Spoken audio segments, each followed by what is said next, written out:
The First Book of the Kings, chapter 3. Then Solomon formed a marriage alliance with Pharaoh king of Egypt, and took Pharaoh's daughter, and brought her to the city of David, until he had finished building his own house, and the house of the Lord, and the wall around Jerusalem. The people were still sacrificing on the high places, because there was no house built for the name of the Lord until those days. Now Solomon loved the Lord, walking in the statutes of his father David, except he sacrificed and burned incense on the high places. The king went to Gibeon to sacrifice there, for that was the great high place. Solomon offered 1,000 burnt offerings on that altar. In Gibeon the Lord appeared to Solomon in a dream at night, and God said, "Ask what you wish me to give you." Then Solomon said, "You have shown great loving kindness to your servant David my father, according as he walked before you in truth and righteousness and uprightness of heart toward you. And you have reserved for him this great loving kindness, that you have given him a son to sit on his throne, as it is this day. Now, O Lord my God, you have made your servant king in place of my father David, yet I am but a little child. I do not know how to go out or come in. Your servant is in the midst of your people which you have chosen, a great people, who are too many to be numbered or counted. So give your servant an understanding heart to judge your people, to discern between good and evil. For who is able to judge this great people of yours?" It was pleasing in the sight of the Lord that Solomon had asked this thing. God said to him, "Because you have asked this thing, and have not asked for yourself long life, nor have asked riches for yourself, nor have you asked for the life of your enemies, but have asked for yourself discernment to understand justice, behold, I have done according to your words. Behold, I have given you a wise and discerning heart, so that there has been no one like you before you, nor shall one like you arise after you. I have also given you what you have not asked, both riches and honor, so that there will not be any among the kings like you all your days. If you walk in my ways, keeping my statutes and commandments, as your father David walked, then I will prolong your days." Then Solomon awoke, and behold, it was a dream. And he came to Jerusalem, and stood before the ark of the covenant of the Lord, and offered burnt offerings, and made peace offerings, and made a feast for all his servants. Then 2 women who were harlots came to the king, and stood before him. The one woman said, "O my lord, this woman and I live in the same house, and I gave birth to a child while she was in the house. It happened on the 3rd day after I gave birth that this woman also gave birth to a child, and we were together. There was no stranger with us in the house, only the 2 of us in the house. This woman's son died in the night because she lay on it. So she arose in the middle of the night and took my son from beside me, while your maidservant slept, and laid him in her bosom, and laid her dead son in my bosom. When I rose in the morning to nurse my son, behold, he was dead. But when I looked at him carefully in the morning, behold, he was not my son whom I had borne." Then the other woman said, "No, for the living one is my son, and the dead one is your son." But the first woman said, "No, for the dead one is your son, and the living one is my son." Thus they spoke before the king. Then the king said, "The one says, 'This is my son who is living, and your son is the dead one,' and the other says, 'No, for your son is the dead one, and my son is the living one.'" The king said, "Get me a sword."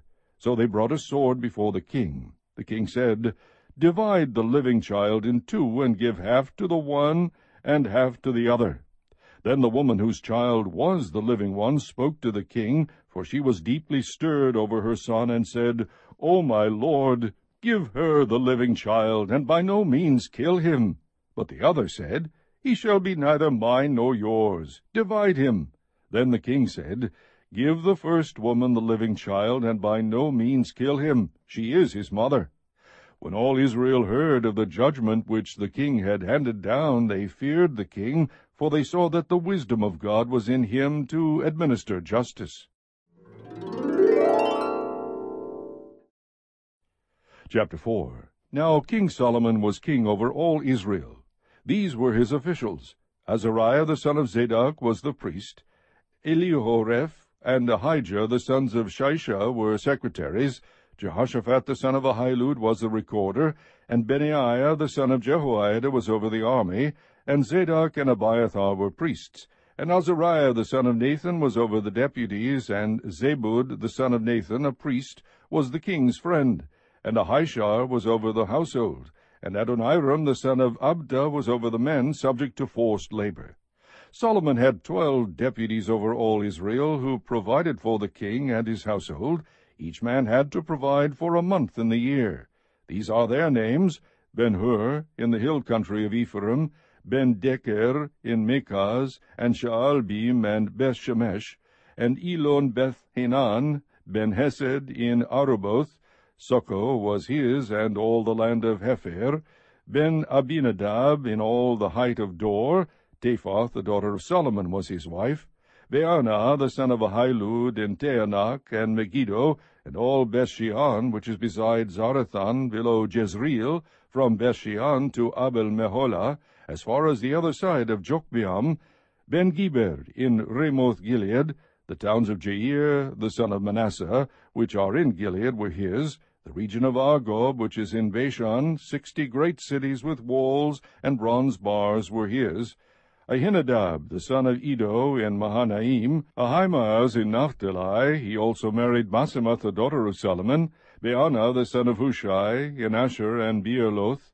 Jehoshaphat, the son of Paruah, in Issachar. Shimei, the son of Eli, in Benjamin. Geber, the son of Uri, in the land of Gilead, the country of Sihon, king of the Amorites, and of Og, king of Bashan, and he was the only deputy who was in the land. Judah and Israel were as numerous as the sand that is on the seashore in abundance. They were eating and drinking and rejoicing.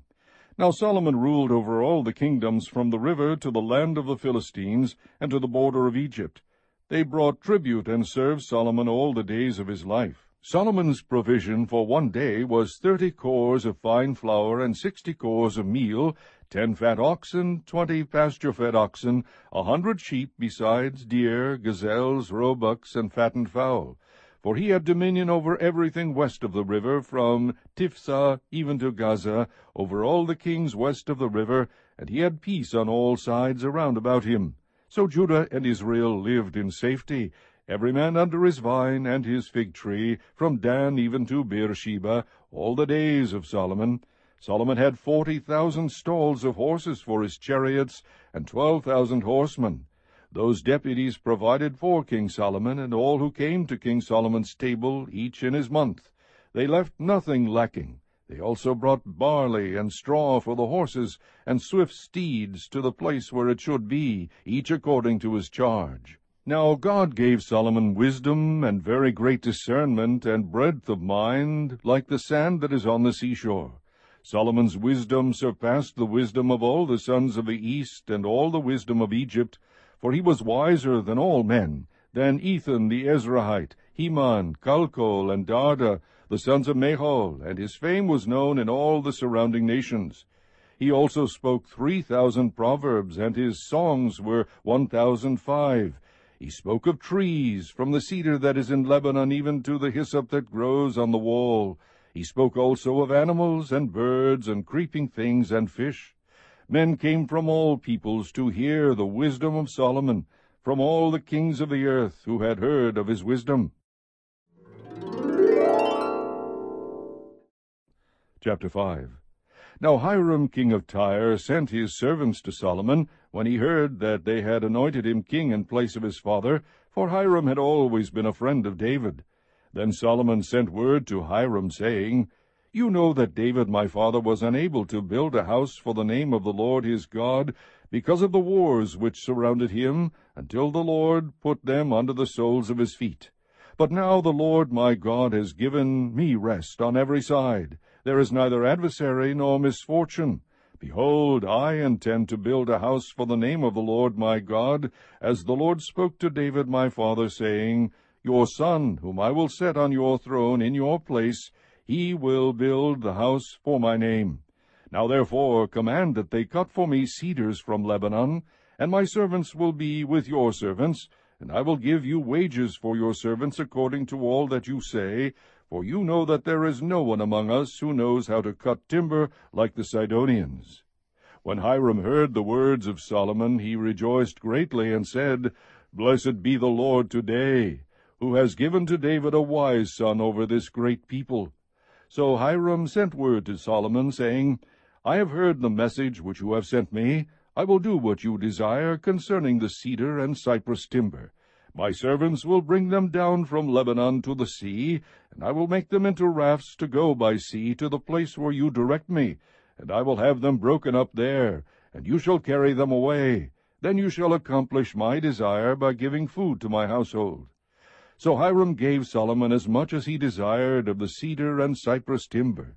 Solomon then gave Hiram 20,000 cores of wheat as food for his household, and 20 cores of beaten oil. Thus Solomon would give Hiram year by year. The Lord gave wisdom to Solomon, just as he promised him, and there was peace between Hiram and Solomon, and the two of them made a covenant. Now King Solomon levied forced laborers from all Israel, and the forced laborers numbered 30,000 men. He sent them to Lebanon, 10,000 a month in relays. They were in Lebanon a month, and 2 months at home. And Adoniram was over the forced laborers. Now Solomon had 70,000 transporters and 80,000 hewers of stone in the mountains, besides Solomon's 3,300 chief deputies who were over the project, and who ruled over the people who were doing the work. Then the king commanded, and they quarried great stones, costly stones, to lay the foundation of the house with cut stones. So Solomon's builders and Hiram's builders and the Gebalites cut them, and prepared the timbers and the stones to build the house.